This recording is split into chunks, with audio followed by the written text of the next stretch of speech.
At Jefferson 3B Orthopedics. He has treated world-class athletes in every sport and is an expert in this type of injury and in his field. He joins us now live from his Center City office. Good morning to you, Doctor.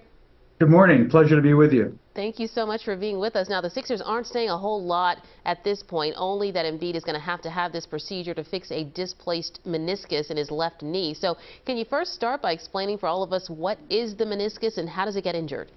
Yeah, very briefly, it's one of the most common injuries in the knee. And if this is the knee model that we see, if we bring down the kneecap, then we can see that there's a femur bone and the tibia bone. And in between that are some little washers, if you will. And those little washers are soft cartilage.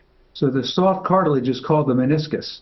And it's very easy to tear them with any twisting or jumping or landing, as you saw that injury occurred maybe with a landing. And then there's another type of cartilage called the articular cartilage, which can also be injured as this soft cartilage gets torn. So I understand that he has a flap tear, which is simply, if you will, a flap of this piece gets caught in between the bones and can cause symptoms like catching, locking, sharp pain, swelling, but worse, it can damage the articular cartilage, which is the end of the thigh bone or the top of the leg bone, and that creates a more complicated scenario. Well, I know it's hard to know exactly, what's going on without examining Embiid, but as one of the top doctors in the field here, is this something that will take weeks or months to recover from, or tell us about the recovery process usually?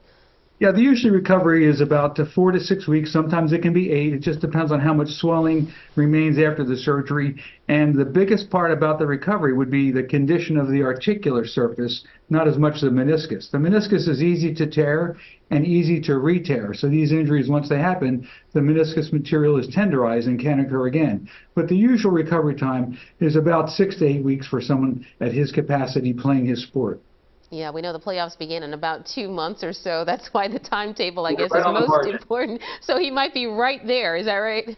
Yeah, that's correct. And, the critical thing would be to make sure he stays fit, keeps his, fitness, because you'll lose that very quickly. When you take a week off, just a week, it takes weeks to recover. So I'm sure they'll be on top of that as well. All right, Dr. Bartolozzi, thank you so much for that detailed and great explanation for us who don't know all the details behind a meniscus. Thank you so much for your time. You're welcome. My pleasure. Well,